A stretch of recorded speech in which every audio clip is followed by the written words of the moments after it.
Just after midnight in Abbottabad, the night split with rotor thumps. Helicopters skimmed low, lights dark, nerves tight. A team hit the compound room by room, step by step. At the center of it all stood OSAMA bin Laden, the architect of mass murder. He founded Al-Qaeda, pushed for attacks on civilians, and left a trail of grief. From the 1998 embassy bombings to the USS Cole to 9/11, his crimes scud the world. That night in May 2011, the hunt ended on a third floor. SEALs moved fast, a firefight erupted, and bin Laden fell. Reports differ on small details, but the outcome was clear. His final words were never confirmed in public. This post takes you through his record of terror, plain and direct. You will see the key plots, the victims, and the method behind the violence. We will track his hidden life in Pakistan, the courier trail, and the walled safe house.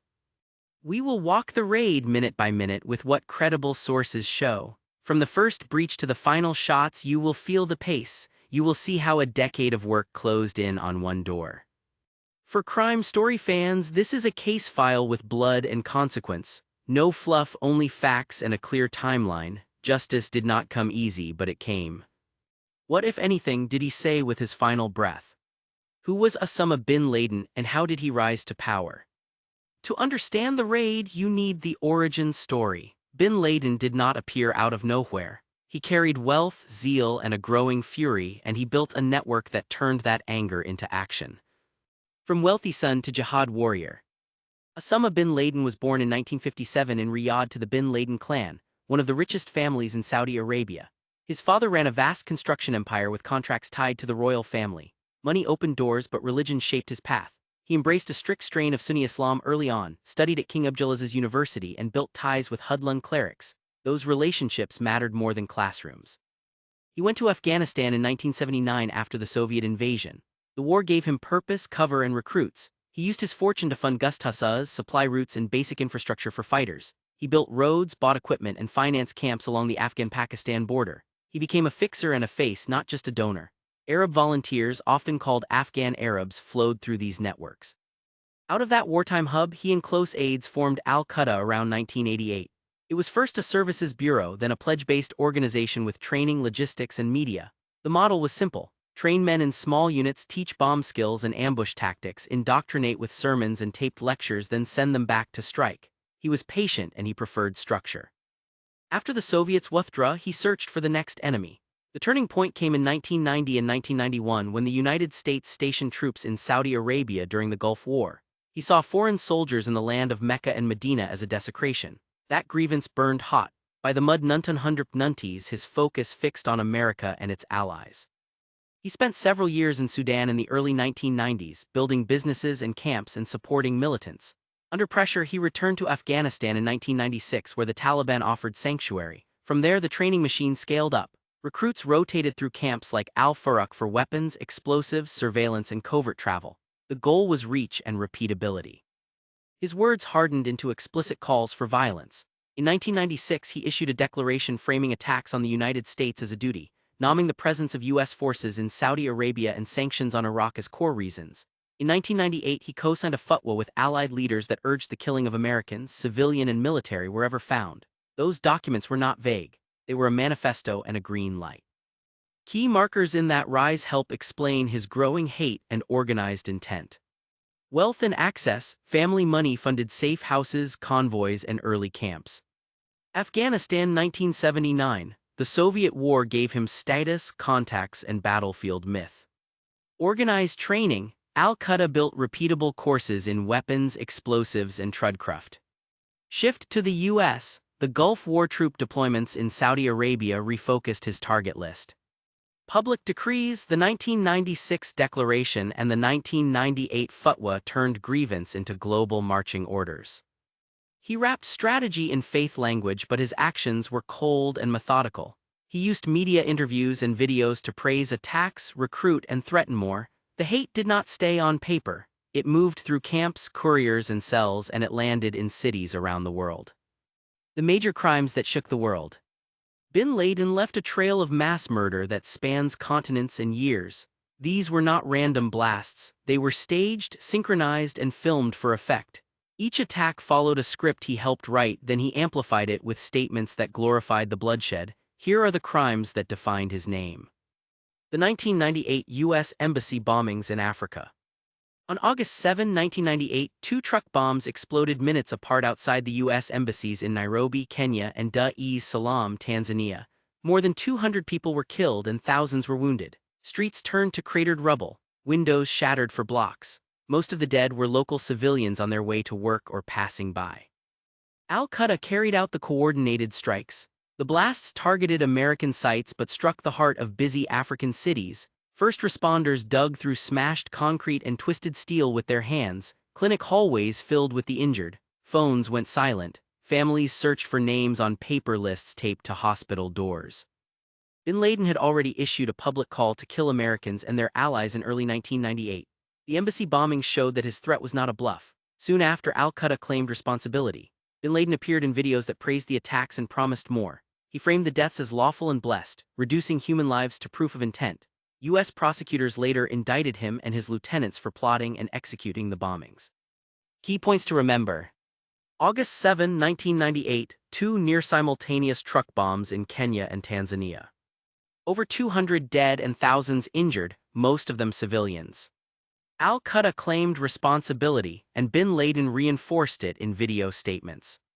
The attacks marked a clear escalation in his declared war on the United States. The USS Cole attack and other naval hits. On October 12, 2000, the guided missile destroyer USS Cole pulled into Aden, Yemen for fuel. A small boat eased up to the ship's port side and detonated a powerful explosive. The blast tore a 40-foot hole in the hull. 17 U.S. sailors were killed and dozens were wounded. Survivors fought flooding for hours to keep the ship afloat. Al-Qaeda operatives planned and executed the suicide strike. It tracked with Bin Laden's strategy, hit U.S. targets abroad, used simple tactics with ruthless timing and aim for maximum shock. The attack followed his 1998 declaration that called for killing Americans, civilian and military, wherever found. The fatwa gave the ideology. The Cole attack showed the method. Other attempts against naval or maritime targets followed the same playbook even when they failed. The goal was clear: turn a small craft into a bomb, get close, strike at the waterline, and sow fear in every port visit. Why the Cole matters. It proved that a low-tech attack could cripple a warship. It reinforced the message behind the 1998 anti-US fatwa. It set the stage for even larger, more public attacks. 9/11, the deadliest day in American history. On the morning of September 11, 2001, 19 hijackers took 4 commercial planes. 2 hit New York City, 1 hit Washington, D.C., 1 crashed in rural Pennsylvania. American Airlines Flight 11 struck the North Tower of the World Trade Center. United Airlines Flight 175 struck the South Tower minutes later. American Airlines Flight 77 slammed into the Pentagon. United Airlines Flight 93 crashed near Shanksville after passengers fought back. Nearly 3,000 people were killed. The Twin Towers burned then fell. Ash drifted over lower Manhattan. Sirens wailed for hours. Firefighters and police ran into the towers and never came out. At the Pentagon, flames ripped through reinforced walls and workers carried the wounded through smoke and chaos. In Pennsylvania, a black scar cut across a quiet field where Flight 93 hit the earth upside down. The cockpit voice recorder captured the struggle as passengers rushed the cabin. Bin Laden praised the massacre in videos that followed. He mocked the panic and celebrated the scale. America was filled with horror from north to south, he said in 2001. In another tape, he spoke of planning and the expected casualties, presenting mass murder as a calculation. In 2004, he spoke again, framing 9/11 as a deliberate response and claiming credit in plain words. To feel the human cost, look at one floor, one hallway, one stairwell. A Port Authority officer guided a group down a dark stairwell, step after step, until the radio cut. Only the group made it out. A young office worker with burns on both arms walked 90 flights, water bottles pressed into her hands by strangers she would never meet again. In the Pentagon, a bystander used his belt as a tourniquet and went back into the smoke for another person, and then another. 9/11 was the apex of Bin Laden's terror campaign.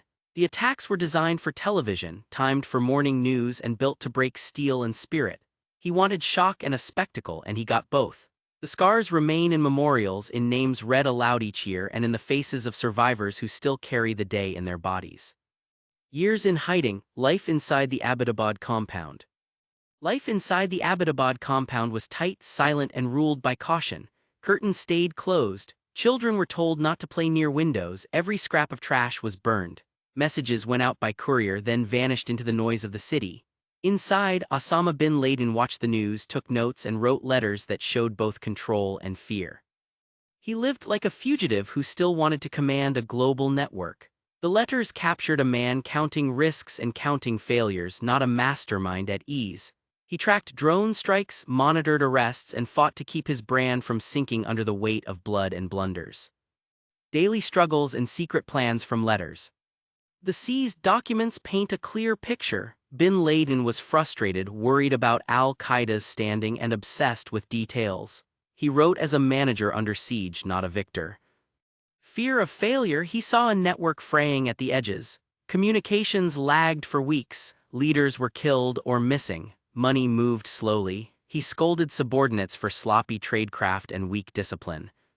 Drone pressure and spies, he warned about drones, infiltration, and compromised safe houses. He urged caution with phones, email, and visitors. Couriers were the lifeline but also the choke point. Micromanagement from the attic, he reviewed promotions, approved operations, and even edited phrasing in statements. He pushed affiliates to send reports and casualty counts. He wanted control over who lived, who died, and what got said after. His letters show a man angry about how many Muslim civilians died in attacks carried out in al-Qaeda's name. He called those civilian deaths mistakes that stained the cause and helped the enemy. He urged cells to avoid crowded markets and mosques, to stop attacks that had a high chance of killing bystanders, and to rethink targets that would inflame public opinion. He also floated image fixes. He pushed for tighter targeting and fewer bombings that hit Muslims. He weighed rebranding proposals, a softer name, and stricter rules of engagement to save face. Media mattered to him. He tracked which outlets helped or hurt the message, and he pressed cadres to avoid gory footage that alienated potential supporters. Inside the compound, daily life and global plotting blurred.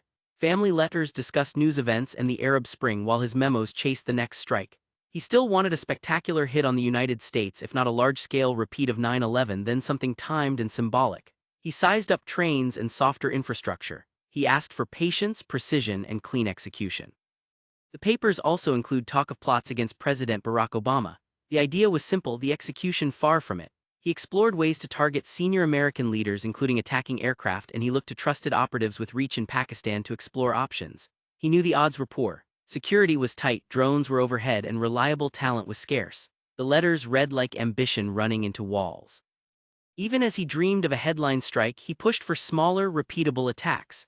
He leaned toward fewer bombs that killed Muslims and more hits on Americans or military targets that did not backfire. He pressed affiliates to study past failures, especially the carnage caused by groups that killed large numbers of civilians. He warned them not to copy those vile mistakes. The tone is cold and managerial, but the stress seeps through. He worried about operatives getting tracked by patterns, about couriers tailgated by plainclothes teams, and about poisoned wells of trust. He pushed hygiene of movement, staggered routes, and patience in planning. He wrote like a man who knew the walls were closing in. Those pages reduced the myth to a stack of corrections and cautions. Bin Laden hid, wrote, and tried to steer a network that was bleeding leaders and losing support. He wanted a clean kill and a clean message, fewer Muslim bodies on the ground, and one more blow at America's top. The letters show desire and decay sitting side by side, a fugitive polishing plans that the outside world kept breaking apart. The Abbottabad raid, hour-by-hour breakdown. Just after 1 a.m. on May 2, 2011, roaders sliced the night over Abbottabad. Two stealth helicopters skimmed in low, carrying a tight assault force with a singular target. Radios were clipped short, movements were precise. The mission clock had started and everything hinged on the first minute inside. The chaos of the night assault. The first phase was shock and entry. The team opened multiple paths at once to flood the grounds and cut off escape. It was loud, sudden, and planned to the inch. In those first seconds, the night flipped from quiet to violence. To frame what happened, here are the entry points that set the tempo. Pedestrian gate, a small charge blew it inward, the lead team rushing through. Vehicle gate, a heavier blast cracked it open for the follow-on element. Perimeter wall, a small unit climbed and dropped inside to flank from the side. The plan met trouble fast. One helicopter lost lift and crashed inside the walls, metal shrieked, dust rose, and the crew scrambled out unhurt. No pause. The second bird adjusted and operators fanned out, rifles up. That crash raised the stakes, but it did not slow the push. The guest house lit up first. Abu Ahmed al-Kuwaiti, the courier who carried bin Laden's messages, spotted the shapes and grabbed his AK-47. He fired from the doorway. The SEALs answered with controlled shots that cut him down. His brother Abrar ran into the open with a rifle and fell seconds later. Those two bodies marked the turn. The men who had guarded secrets for years were gone and the route to the main house opened. Inside the guest house, panic erupted. Kuwaiti's wife rushed at the intruders, screaming and swinging. A SEAL shoved her aside and cleared past. Children cried in back rooms, hugging walls and covering ears. The team moved through tight spaces, checking angles, zip-tying those who were alive and stepping over shell casings. Every door felt like a decision point. Noise carried across the yard. In the main building, family members jolted awake to blasts, orders, and boots on stairs. Wives yelled for children to stay down. Kids tried to hide, some under beds, some behind doors. The smell of explosives and dust mixed in the air. Fear had a shape, a sound, a weight. One image stayed with many who later talked. A mother pulling a toddler behind her as she backed into a corner. She held him tight, whispering for silence while gunfire cracked outside. Another child stood frozen in a hallway, fingers pressed to his ears, eyes locked on the flashlight beams that jumped across walls. These were seconds stretched thin, where families acted on instinct and the assault force worked room by room. Dogs barked until they did not. Neighbors stirred, porch lights flicked on and then turned off again. Inside, the fight stayed focused. The crash had made the scene messy, but command and training kept the pace. The men who carried weapons and fired them died quickly. Those who did not were restrained and moved aside. The team pressed up stairwells toward the target floor, pushing through screams, debris, and smoke. The courier's fall mattered most in those first minutes. He was the trail that led to this night, and his death stripped away the outer layer of defense. With him down and the guest house cleared, momentum shifted. The chaos became direction. The path to the third floor tightened and the raid's endgame came into view.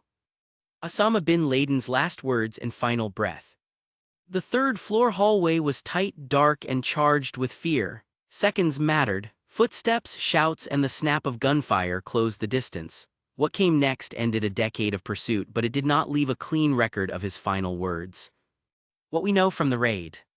The assault team reached the top floor and found bin Laden near a bedroom.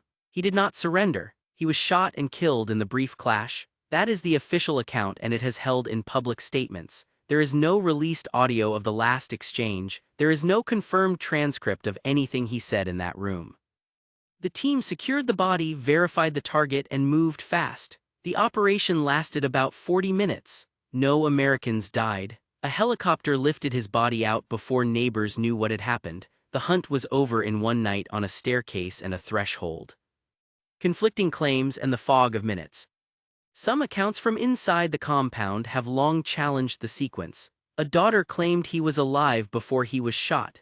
U.S. officials rejected that claim and stood by the firefight narrative. In high-risk raids, confusion is normal. People remember flashes, not full scenes. There are no released helmet cams to settle this debate. The closest thing to a neutral record is missing. All we have are brief official notes, later interviews, and the timeline. None include confirmed last words.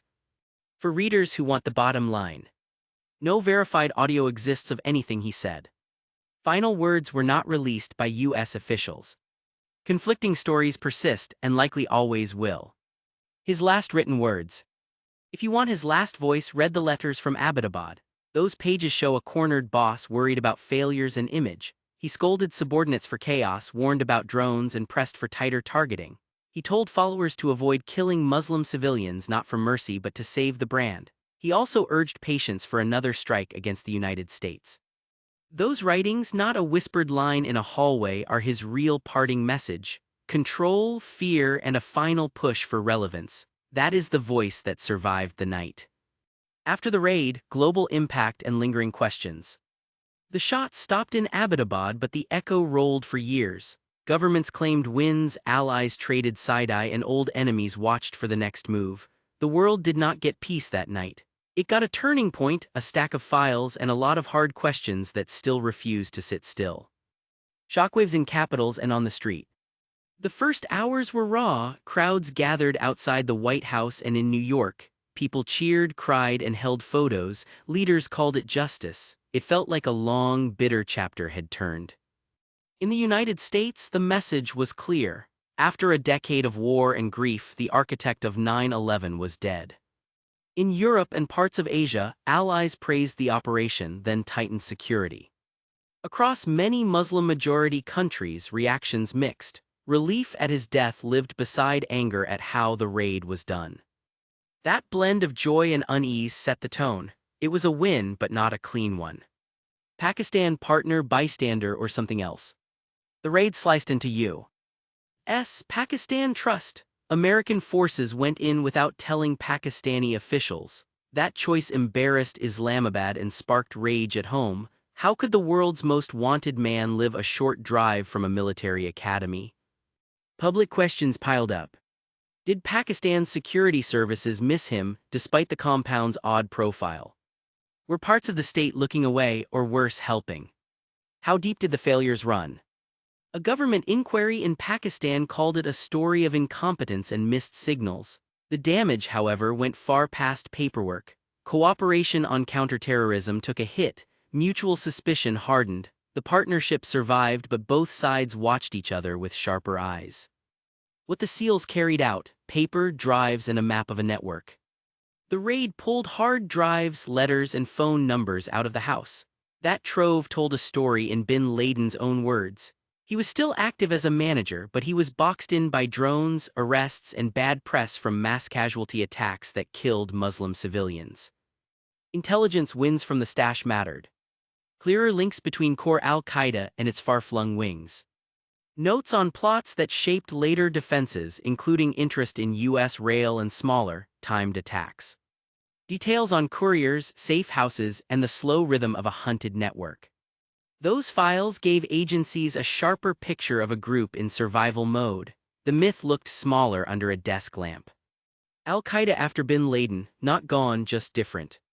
His death dented the brand and shook morale. It also pushed affiliates to act on their own timelines. Some groups, like Al-Qaeda in the Arabian Peninsula, kept trying to hit high-value targets. Others leaned into local wars. The center had less pull. The edges learned to feed themselves. Key shifts. Leadership became a moving target, often hiding and speaking less. Affiliates adjusted tactics, aiming for repeatable strikes over mass spectacle. Rival groups used the vacuum to grow. The threat map stayed messy. Killing a leader did not end the fight, it changed the shape of it. Law, ethics, and the line between them. The raid sparked hard debates that never fully quieted. Sovereignty: U.S. forces crossed into Pakistan without telling its government. Supporters called it necessary, critics called it a breach of international law. Rules of engagement: the official line says bin Laden did not surrender. Without public video, some will always doubt the exact moment of the kill. Photos and burial: the U.S. chose not to release death images and buried him at sea. Officials said it was to avoid martyr shrines and incitement. Skeptics asked for proof that never came. These choices aimed to prevent more violence. They also kept some answers out of view. Public opinion and memory. In the U.S., support for the operation was strong. For many families hit by 9/11, it felt like a weight lifted. In Pakistan, most people disapproved of the raid itself, even if they did not mourn bin Laden. The split was stark. One night meant closure in one country and humiliation in another. Memory works on two tracks: memorials and anniversaries that marked the loss. Quiet lives shaped by choices after the raid, like new security laws and longer wars. The raid sits inside both stories. Did it make the world safer? It made Al-Qaeda's core weaker. It removed a symbol with reach and charisma. It also forced the network to adapt. Police and spies stopped some plots that might have slipped through without the Abbottabad files. Still, terror threats did not fade. They shifted, scattered, and sometimes grew in new places. Think of it like cutting the head off a hydra. then learning some heads grow back smaller and harder to see. Lingering questions that still draw blood. Loose ends drive crime stories, they also drive geopolitics, these questions never fully closed. Who knew in Pakistan, if anyone, and when? Was it some officers, or was it blind luck he lasted that long? How did a walled mansion in a garrison town stay off the radar for years? What exactly happened in those upper rooms? We have statements, not footage. Memory under fire is a fragile guide. What parts of his papers still sit locked away, and what would they change if made public? Did the raid tilt the balance toward short, relentless counterterror strikes over longer political fixes? If so, what did that cost? Each question keeps the night alive in a different way. The legacy that refuses to settle. The Abbottabad raid closed a manhunt and opened a new phase. It confirmed reach, speed, and skill. It also underlined how terror wars bend rules, test alliances, and leave gray patches on the map. For some, it was justice with a clean edge. For others, it was a cut that keeps bleeding.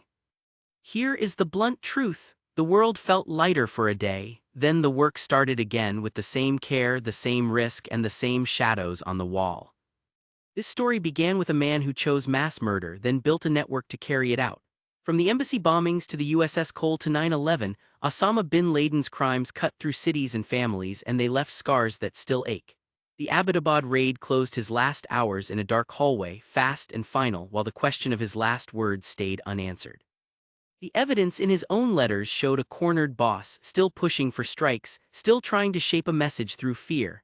That mix of control and decay matched the chaos in the compound and the silence that followed. Justice arrived in gunfire and rotors, but memory belongs to the victims, the responders, and the survivors who kept others alive. Hold on to their names, not his. Stay alert, tell the truth, and keep space for hope, so leaders like him find no shelter and no audience. Thank you for reading. Share your thoughts on this story and add your voice to the record.